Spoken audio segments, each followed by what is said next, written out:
Welcome, folks. Welcome to a workshop that I'm calling Acedia, the Darkness Within, and the Darkness of Climate Change. It's essentially the title of my book, and at the end, I'll talk briefly about that. But to introduce myself, I'm Dave MacQuarrie. If you need to get hold of me, dave.mchugh@icloud.com. Ask questions if you want. And if you're really curious, go to my blog, because there's lots of, from my point of view, good psychological information, some good spiritual information there, but basically lots of good information. I haven't been active on it recently, but the stuff that's, just go through the list, particularly if you've got emotional issues. In terms of any presentation I do, I always do it under Creative Commons, so you're welcome to use the material any way you want. All that I ask is give attribution. And, if it helps people, then that's great. So, as I say, I'm Dave MacQuarrie. Amongst other things, the letters after my name are MD, PhD. I'm a physician as well as a PhD. And I always start my workshops off with this statement. There's only two things I can tell people. The first thing I can tell people is who they should be, or who I am. And the second thing is who they should be. And then I say that both of those will get me into trouble. Because if I start telling you who you should be, what's going to happen? And, in any workshop, I'd be interacting with the audience and, fleshing that out a bit. But basically, you're going to tell me in not so polite words to go away. Yet, if I tell you who I am, you may disagree with who I am and start to tell me who I should be. And then potentially we get into the same kind of conflict. But I truly do believe that the best that can happen is that if I tell you who I am and you tell me who you are, we'll negotiate any differences and hopefully we'll get a good outcome. But in particular, with any workshop that I run, the word should does not exist except for demonstration purposes. I, to the best of my knowledge, never use the word should. I'm not perfect, but I really avoid the word should. Because the people already know what they should be doing. They just don't know how for the most part. And in particular, in the workshops that I run, I basically offer people skills and resources for doing that. So when it comes to the term that we're talking about today, acedia, it's an ancient term. It's actually, in terms of literature, it goes back to the 4th century Common Era, in the writings of a guy by the name of Evagrius Ponticus, that I'll come to in a moment.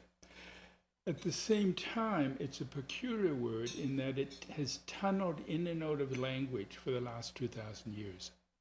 For example, in 1933, the Oxford English Dictionary declared that it was obsolete, that was no longer being used. And then 2 years later, people started writing on acedia, amongst, in a variety of ways. But the reason that I focus on acedia is that I believe it's central to the functioning, to the struggles of our civilization. In many different ways that we could talk about.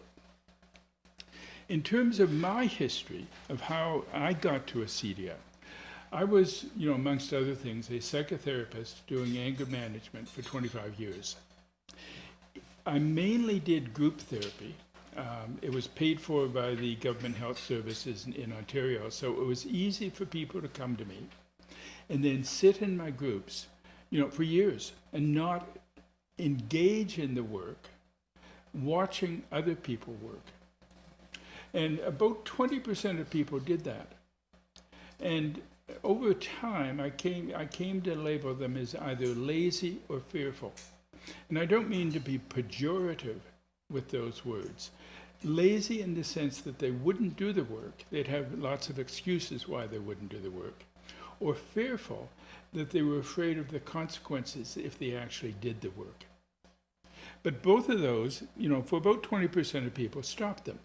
And I remember one guy who sat in my groups for 4 years. And after about 4.5 years, he looked at me and said, "You know, Dave, I got it. I got to do the work." And, then he did the work and he left. So in the group therapy, as I say, 20% lazy, fearful. And after I'd been a therapist for about 20 years, I decided to research laziness and fearfulness, because I was curious, what goes on, that's the dynamics that goes on with people. So, typical of me, I do university degrees because it keeps me accountable for the work. I also, I like the letters amongst other things, but in particular, I'd always promised myself that I'd do a PhD. And, finally, by the time I was, 65, I think, 66, I decided it was time to do my PhD. And shortly after that, Jan and I were visiting Sonoma in Arizona. And I looked around at the beauty of this place, the incredible beauty of this place. But a couple of things struck me. First of all, I came across a sign that said, "Wilderness is a place in which human occupation is not apparent." So you can have human occupation, but it needs to be not apparent. The second thing and it also talked about how delicate the soil was, how delicate the land was. Even though it looked quite barren, it had an incredible ecosystem and was very, very sensitive to people walking on it. The second thing I saw, particularly at one of the sites, was a set of these little stone cairns in which people pile rocks, one upon the other. And there were literally hundreds of them at one of the sites. I was saying to myself, why? Because at some level, they don't, from my point of view, add to the environment. They were basically people saying, "I've been here." And the third thing that I encountered was that I was walking on a trail. I'd walked up to the end of a trailhead, had to go back, and was enjoying the scenery. And then I met a couple coming up the trail towards me to go to the end of the trail. I walked down, and I start going along another trail, and I meet the couple again, coming in this direction. They had to have gone off the trail in order to do that. And yet the signage said, "Please do not go off the trails." So in the combination of those events, I was saying to myself, if you multiply this by the millions of people, then this is climate change. This is what we do to the world that is so destructive. And in little events, it's not a big deal. But multiply it by millions, it is a big deal. So at that point, my PhD basically became the research of eventually acedia, but laziness and fearfulness, in relationship to climate change. What's going on? And, I gathered a group of about 15 of my clients, who were keen to look at their own acedia, look at, the consequences of their acedia. And we gathered every month to have an in-depth discussion of what's going on with self in terms of the concepts that I was exploring. And then eventually that became my PhD. Now, somewhere along there, I added self-righteousness to laziness and fearfulness. And I'll come to that in a moment.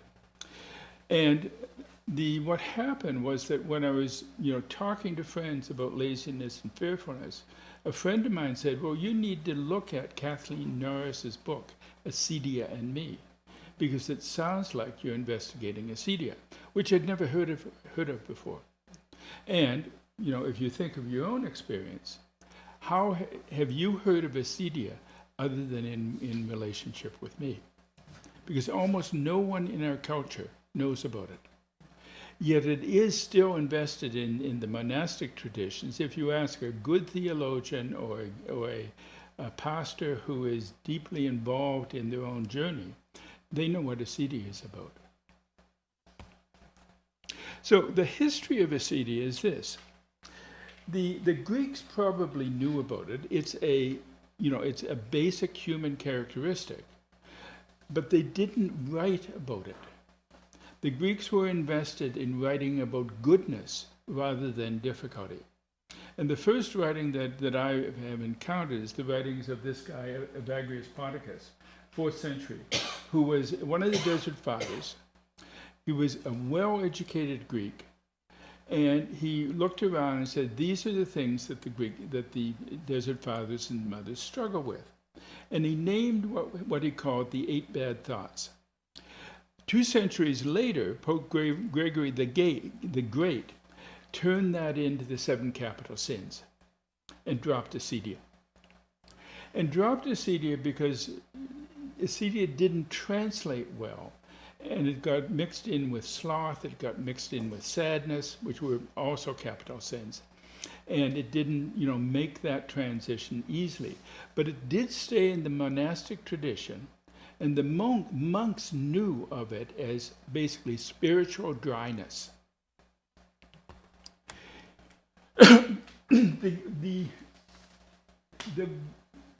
The difficulty in some respects is to describe it. And this is Evagrius' words. The demon of acedia, also called the noonday demon, is the one that causes the most difficult, most serious trouble of all. He depicts life stretching out for a long period of time and brings before the mind's eye the toil of the ascetic struggle. And, as the saying has it, leaves no leaf unturned to induce the monk to forsake his cell and drop out of the fight. No other demon follows close upon the heels of this one when he is defeated, but only a state of deep peace and inexpressible joy arising out of this struggle. Acedia felt that pride, particularly 4th century, pride was the most difficulty because you're attempting to replace God. But that was the most serious, but the most difficult to deal with was acedia. And as noted, he said that, when you resolved it, it drops out of it. You no longer struggle. So the most important trap is acedia.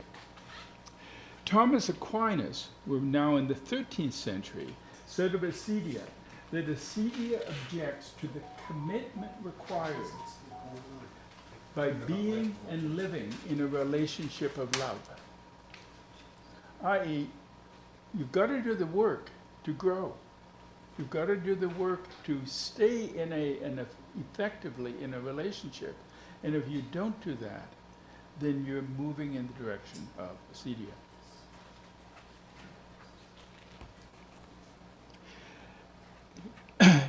After that, acedia did not make the transition into the scientific era. It stayed in the monastic traditions, but it didn't get translated into the cultural language. And it became, the process didn't disappear, but the word disappeared. And it started being called the spleen, the hype, the English malady, melancholia. In more modern terms, it's been called ennui, anomie, malignant boredom. I've stayed with acedia because there is a spiritual component to acedia that is missing in the other words. And for me, not only because I'm spiritual, but I think because it's essential that we find a way to deal with our relationship with the world, with the universe. Call it spiritual or anything else. But acedia covers that much more than the other words for me. So in the description of acedia, it's a human characteristic. It's deeply connected to our difficulties as a species. And it's very difficult to describe its complexity. So here are some words that have been used. Apathy, boredom, torpor, escapism, commitment phobia, enervating despair, grief, rage, resignation, boredom, weariness, despair, disgust, self-pity, disgust, rudeness, relentlessness, wandering about, instability of mind and body, disgust with life, depression, contemptible fairness, chattering and inquisitiveness, a vice, a passion that lends frustration and aggressiveness. You know, the list goes on and on. And for me, almost all of those words can be subsumed into fearfulness, laziness, and self-righteousness. Eventually, as I was studying laziness, fearfulness, it became apparent that I needed to add self-righteousness because there's an anger in acedia that isn't covered with laziness and fearfulness. So for me, acedia then became any combination of fearfulness, laziness, and self-righteousness that consistently interferes with living.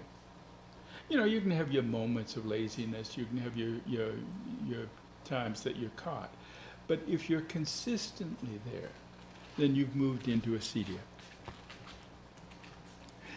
And I define fearfulness as the passive avoidance of life's issues, usually by anxiety and lack of trust of what life offers. Laziness, surprisingly, at least in my definition, is an active avoidance. We think of coach potatoes as being inactive, but there's an aggressiveness to that, usually with anger and or purposelessness. And then self-righteousness tends to be relatively obvious. It's an active avoidance of what life offers, usually by making myself right and making other people wrong. So it's also an emotional state. You know, the words laziness, fearfulness, and self-righteousness don't sound emotional, but they are fundamentally emotional behaviors. So what's an emotion? And again, in a workshop of an extended length, I would ask people to explore that word. What is it? That my best definition of emotion is a complex description of life energy. You know, my aliveness comes through my emotions in very complex ways. So the specific definition I give is energy to which I give meaning and direction. If you think of the meaning and direction, meaning is in the mind, direction is in the body. So emotion, for me, is the interface between mind and body. And I think of it this way. You can think of there are emotions that have to do with gain, there are emotions that have to do with pain.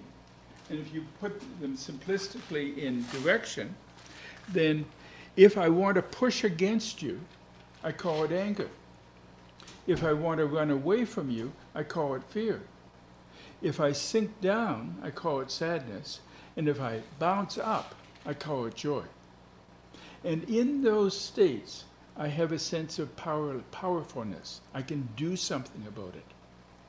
But when I start to become powerless, they become different words. The anger becomes rage, the sadness becomes despair, the fear becomes terror, the joy becomes ecstasy. And if I really stretch that and become overwhelmed, then the anger component becomes self-righteousness. The sadness becomes laziness. And the fear becomes fearfulness. It's not fear, but it's this catastrophic creation of fear, anxiety within myself, in which I say I'm afraid. But it's the catastrophizing that makes it fearfulness. And the joy potentially becomes something, a unit of consciousness or something like that. And there are, of course, many other emotions. But if you take these three ones of being overwhelmed, self-righteousness, laziness, and fearfulness, then that is what I subsumed into acedia. And acedia objects to the effort required for authenticity. It's a defense against being overwhelmed. And we give up. And I maintain that acedia is a choice. It's not necessarily an easy choice to make. But with my clients who were lazy and fearful, there was no therapy I could offer them. I had to challenge them. Your behavior is ineffective. What are you going to do about it? And if they would recognize, just a sec, if they would recognize their behavior, say, no, I don't want to live this way. I'm going to do X. I'm going to do my disciplines. I'm going to do my journal. I'm going to do whatever it takes for me to get out of this state. Yes? As you speak, the word that comes to my mind is that it's one is trapped. Yes. Self-trapped. Yes, self-trapped. And it brings me to mind the image you shared in the relationship workshop with the crabs. Yeah. Yeah. Not making it, they're stuck. They could actually get out. They can get out, but they have to fight their way out. Yeah. And because the rest of the group wants to live in that state of Yeah. acedia. Yeah. So, acedia, any combination of laziness, fearfulness, self-righteousness. This is what I suggest happens. Something in life happens and it's painful. If I want resolution. The Greeks called that resolution practical wisdom or phronesis. And if I have enough, wisdom, enough knowledge, enough that is effective for me, Sophia, that kind of wisdom, I will move to resolution. If not, I'll be in an internal conflict. I want out of this, but it's too painful. Bang, bang, bang, bang, bang, back and forth. And if I have enough discipline, do my journal writing, do my yoga, do my, meditation, whatever it takes. If I have enough discipline, I'll move to resolution. If not, I'll start to avoid.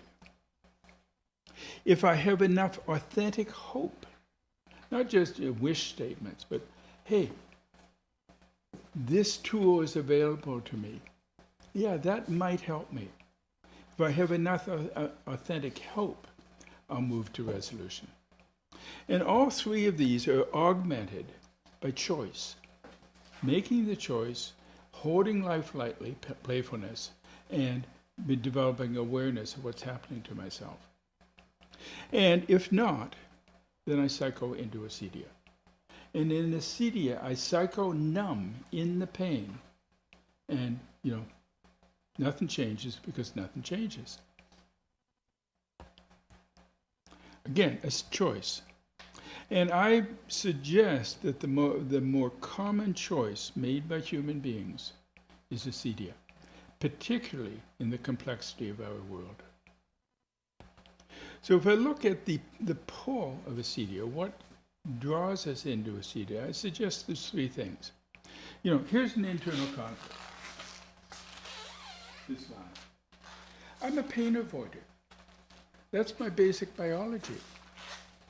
Biologic life moves towards pleasure and away from pain.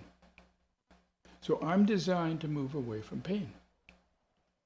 And that's part of, my propensity to acedia. But I'm also deeply traumatized by my culture, whatever my culture is, particularly this culture.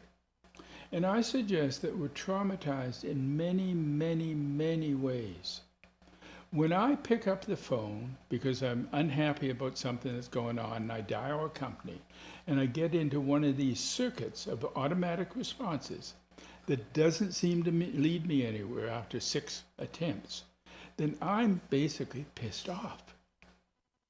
And I suggest that that is trauma. My definition of trauma is pain that overwhelms. And any one instance of that isn't a big deal.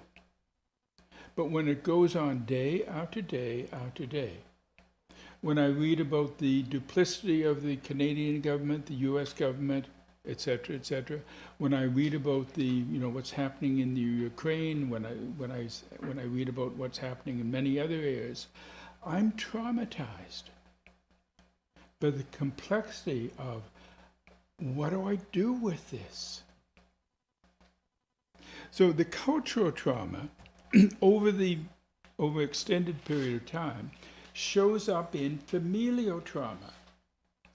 Because one of the things that happens in families, especially unhealthy families, is a lot of shoulds of how you should behave. Add that in enough, and again, I maintain that is traumatic. And in the process, we also learn to traumatize ourselves, our internal critic. And there are very few people that I know of who do not have a pretty powerful internal critic. Got to do a lot of work to get out of that functioning. So all four of those mechanisms draw me into acedia and potentially, the possibility of giving up. And, I'll go to my favorite. Is my favorite being fearful? Okay, here's my fearfulness. Is my favorite being self-righteous? Well, then you're wrong. And damn it, you need therapy.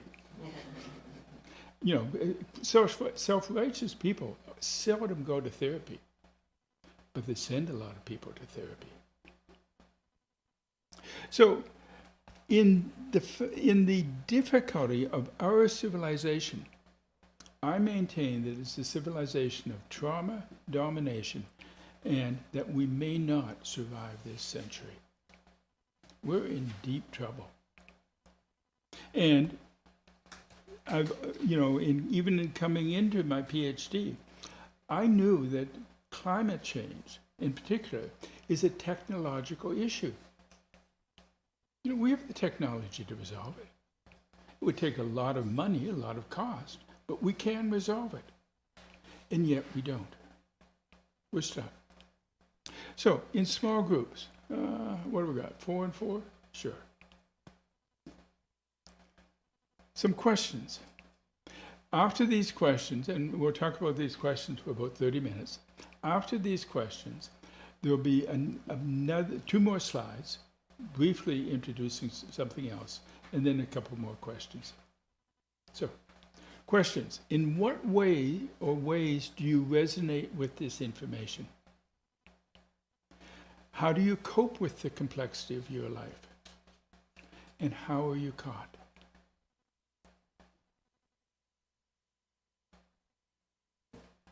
I'm not completely understanding that last question. How are you caught in emotional issues such that you don't know what to do, you're overwhelmed, you're stressed?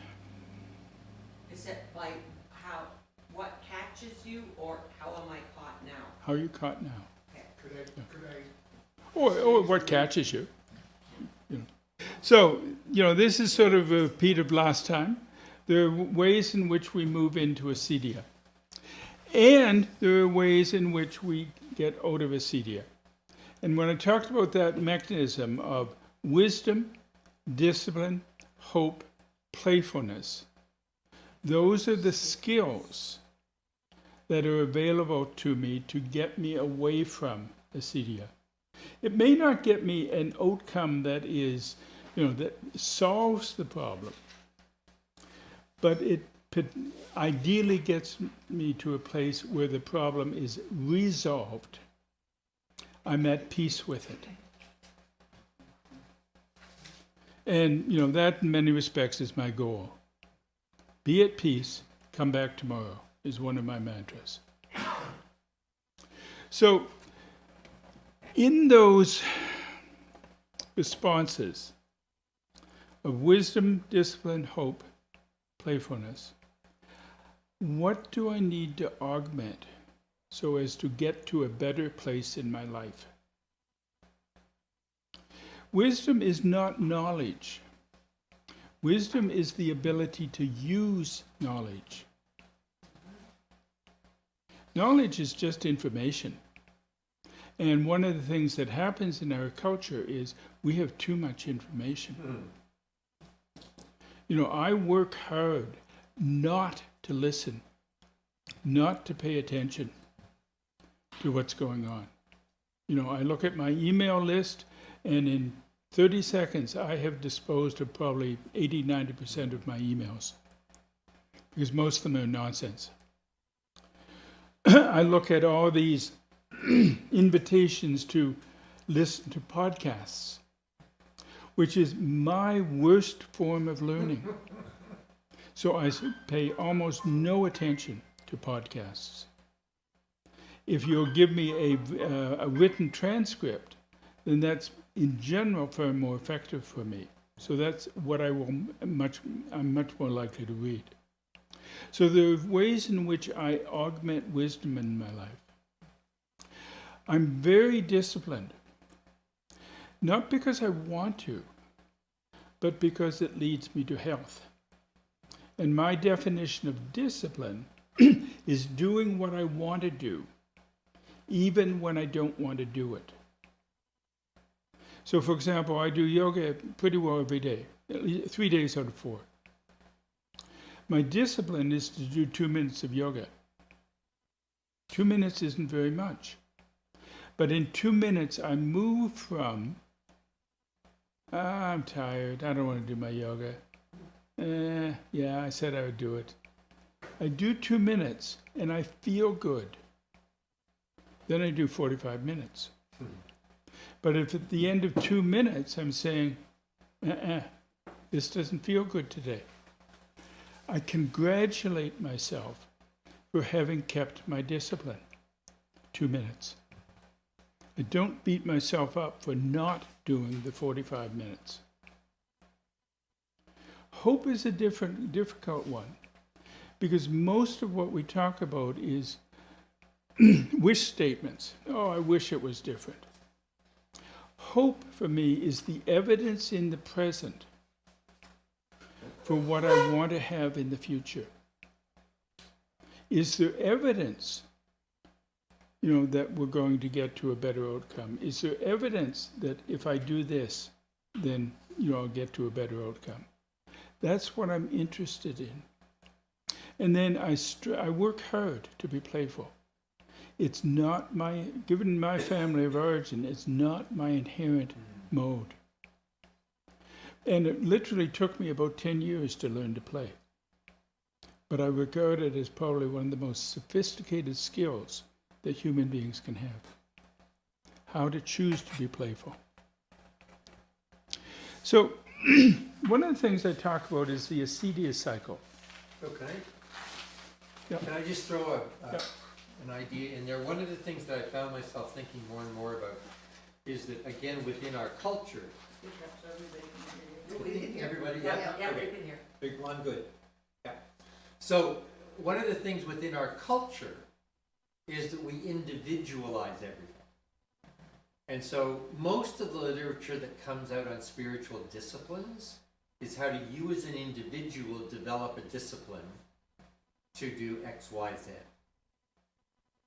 I think all of those disciplines, when you trace them back to their roots, are communal.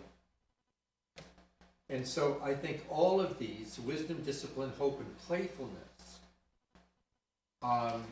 work more richly, have a greater effectiveness when they are seen as rooted in discipline, or in community. In community, yes. In community, Yeah. and exercised for community. Yeah. So, Yeah.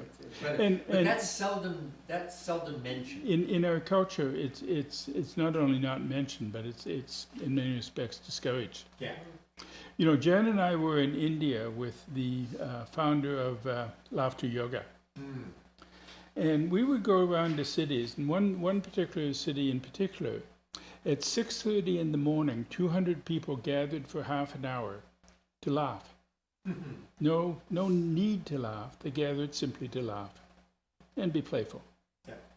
At 7 o'clock, another 200 people gathered. At 7:30, another 200 people gathered. That went on for 11 groups every day of the year. Wow. Communal laughter. Yeah.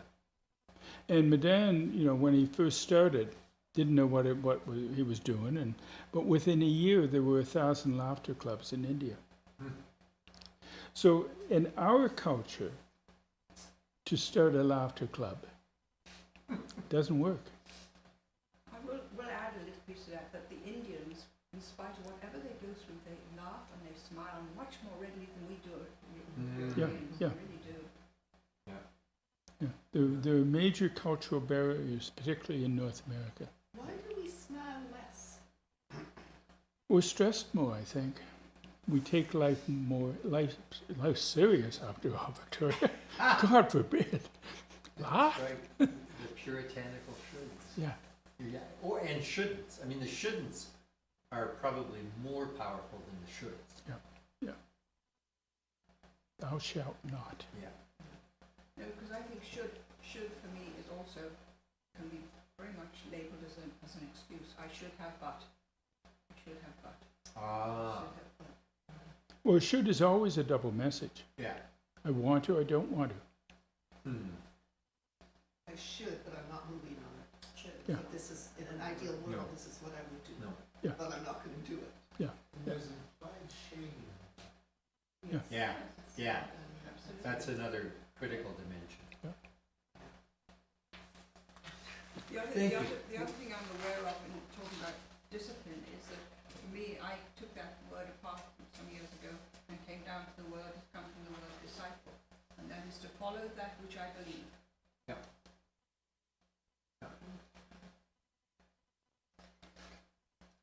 This funny diagram here is called the triune brain. It's not a really sophisticated model of the brain, but it's good enough. 3 components: lizard brain, mammalian brain, human brain. Everything comes into the lizard brain. Everything comes out of the lizard brain. But it comes in, it's filtered, might go up to the mammalian brain, might go up to the human brain. But the order is that if it goes through the lizard brain only, we focus on safety. You know, if I'm not safe, I respond almost immediately, hundreds of milliseconds from the lizard brain. And you better watch out when I respond from the lizard brain. If it gets up to the mammalian brain, we respond emotionally. I'm angry, I'm sad, I'm hurt, I'm ashamed, whatever. If it gets up to the human brain, I have some choice as to what I can do. But the order of importance is safety, energy, choice. I will respond with safety, or I will respond emotionally before I'm even aware that I have choice. Now, if you put that in terms of what we're talking about today, the Acedia, we cycle between safety and pain, and we avoid it. And we talk about what we want to gain, but it's basically false hope. Oh, I wish it was this way. Versus with what I call the wisdom cycle, that we have to go through the pain, the short-term pain, to get a long-term gain. And we cycle through the whole system. And we basically need the wisdom cycle in our culture today. David, where does forgiveness come in? Where does the forgiveness part of it? It comes in as a choice most of the time. Human brain stuff. Human brain. You've sorted it. Yeah, if you've got enough emotional maturity, you can move to forgiveness quite quickly. But most people have to go through the human brain. Yes, Greg. I was just going to, just add a sidebar on that, and that is a blackout drinker. And, most people have no idea what that involves. That would mean that I would be someplace, for instance, in a bar, and then have no recollection of how I got from there to where I woke up in the morning. And I could wake up in my own bed, or I could wake up underneath somebody's piano. And what had happened is I had anesthetized all of the upper portions, mammal portion and the human portion of my brain, and I was only operating on the lizard portion. And I could drive my car, I could commute, but, what's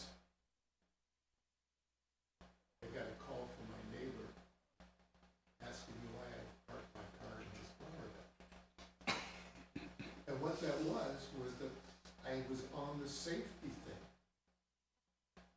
Of just, that was operating to get me home, but once I got home, it was put the car anywhere. You've made it. And he also said, oh, and your blinker lights are on and your doors open. Cars running. Do you think, Let me just say something before I lose it. Although I like this model, there's an aspect I don't like. There is a tendency in our culture to confuse the brain with consciousness. And that is a fundamental assumption of our neurobiology. There's no good evidence that that is true. There's lots of evidence that they're related. But the assumption that if we know enough about the brain, we'll understand consciousness is a very limiting assumption. And it also discounts spirituality. Yes, Victoria? do you think in the COVID world, there's more living of life through the lizard, moving over to safety, moving over to avoidance? Oh, yeah. Yeah. Because that's my Yeah. experience, is to Yeah. keep safe, keep That's a safe, good keep insight. safe. You know, And if you it's very just low on the life scale. Yeah. Keep safe, keep safe. just walking down the street, you know, two people, Ah, exactly. even before Unless there one was a of lot them's of on his phone. But it's so unnatural, it's so unnatural. well, it's a very dissociating world, unfortunately. And, you know, I would maintain it's because most people have moved to some degree of acedia, because we don't know what to do with the complexity of the world. Or of climate change. Or climate change, yeah. Dave, Yeah, let me just say one thing. Another aspect of that is we have medicalized problems. And again, something that I strongly disagree with. There's a term in psychiatry called dysthymia, which means low-grade persistent depression. And I'm quite convinced that that is acedia. But if you look at the DSM-4 and 5, there's no mention of acedia. There's no mention of spiritual issues in the DSM. what is the DSM? The Diagnostic and Statistical Manual of, there's something follows that, but it's basically the diagnostic manual that psychiatrists follow to put you in the appropriate box. You have these characteristics, you're bipolar. You're bipolar. You have these characteristics, you're depressed. You were going to Pathologizing legally. Pathologizing legally. pathologizingly. Yeah. I was just curious, would you, in the circumstance I described, being a blackout, would you define me as being conscious, even though I had no, You have sentience. sentience? Sentient, the lizard drives the car. Yeah. But am I conscious? What do you mean by conscious? I don't know. I don't know what conscious is. Neither do I. Do my thinking for me. I'm too lazy. Yeah. You know, my research advisor was the professor of consciousness studies at JFK.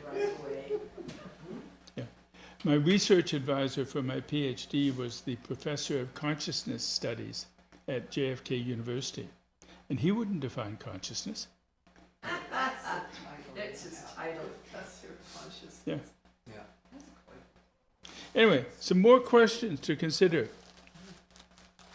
Okay. What resources do you have?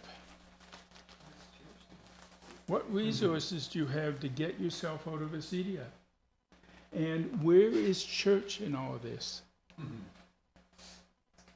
And by church, however you want to hear that term, your spirituality, your congregation, your,